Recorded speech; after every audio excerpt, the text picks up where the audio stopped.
Agnès Guillot, bonjour. Bonjour. Enchantée de vous recevoir avec ce livre formidable, absolument passionnant, L'homme qui parlait aux plantes, sur un génie oublié, le botaniste Raoul Français, qui a découvert un nombre de choses extraordinaires et qui à l'époque parlait d'intelligence. Alors il parlait de cognition, je suppose, mais Voilà. nous, dans le grand public, voilà, d'intellect, on parle plutôt d'intelligence.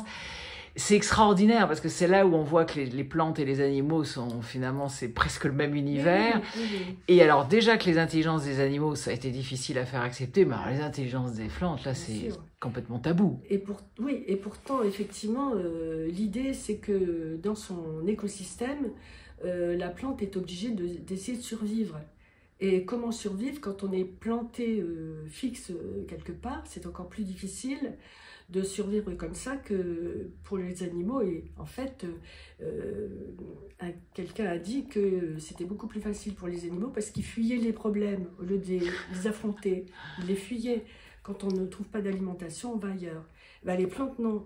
Donc en fait, elles sont obligées de faire des calculs, des anticipations, des optimisations, des maximisations. Et d'ailleurs, dans mon précédent livre qui s'appelle L'or vert, je parlais des algorithmes d'optimisation inspirés par les plantes, comme les fourmis. Eh ben, il y a la même chose chez les plantes parce qu'il faut prendre en compte de multiples facteurs de l'environnement pour pouvoir essayer de se retrouver à peu près intact. Donc là, c'est vraiment très intéressant. Alors, ce que dit Français, c'est que ce serait une grande aberration de la botanique que de penser que les plantes ne seraient que des stimulus-réponses. C'est-à-dire, j'ai un stimulus, je réponds, voilà. Non, il y a bien plus que ça. Il y a plusieurs stimulus et on peut imaginer comment faire des compromis, parce qu'il faut faire un compromis quand on veut survivre, hein. Et bien pour essayer de trouver la solution la mieux possible. Est-ce que vous pouvez nous donner un exemple qui vous a fasciné de fleurs comme ça ou de plantes, dans leur réaction pour se défendre, pour trouver de quoi? En fait, il y a énormément de travaux maintenant et grâce à un professeur italien qui s'appelle Stefano Mancuso qui a ouvert la voie à toutes ces recherches. Par exemple, il y a des plantes qui, dès qu'une chenille les mastique, peuvent sortir une espèce de fluide qui fait qu'elles vont se débarrasser de ces chenilles. Elles peuvent entre guillemets avertir les voisines, mais bon, ça, voilà, il faut quand même mettre des pincettes là-dessus. Il y a des fleurs, dès qu'elles entendent des bourdonnements. Alors c'est vrai, ça fait stimulus-réponse, mais non, c'est bien plus que ça. C'est-à-dire que si par exemple une plante veut c'est-à-dire profiter de ses voisines, eh bien on s'aperçoit que certaines plantes préfèrent entre guillemets certaines voisines que d'autres, qu'elles ne peuvent pas anticiper au départ. C'est-à-dire qu'elles essayent de prendre en compte leur connaissance antérieure pour essayer de réagir au mieux.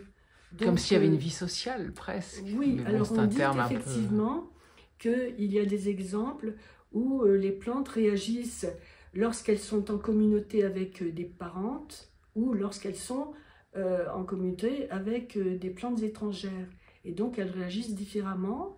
Mais plus que ça, si vous voulez parler de l'intelligence ou de l'anticipation, moi c'est de l'anticipation en fait. Il y a des plantes qui anticipent des sécheresses à venir. C'est-à-dire qu'on peut essayer de savoir comment nous on peut en profiter pour essayer de prévoir un certain nombre de choses. Et donc ces recherches sont vraiment tout à fait balbutiantes pour l'instant.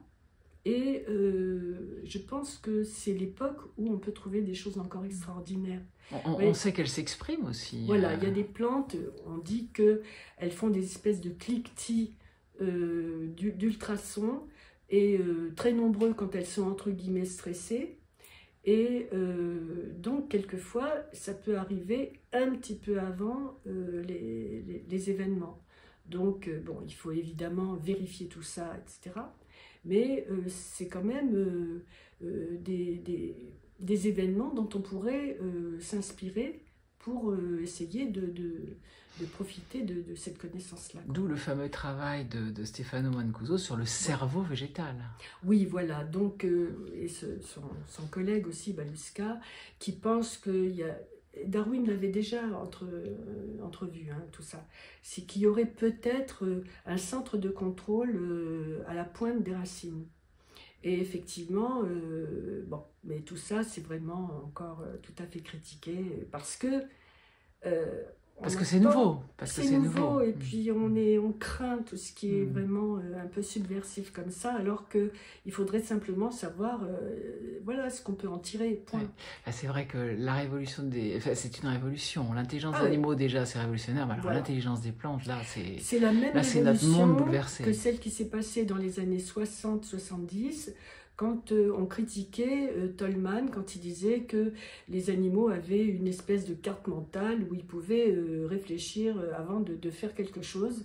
Et ça, c'est la cognition chez les animaux. Ça a été très, très controversé par les behavioristes.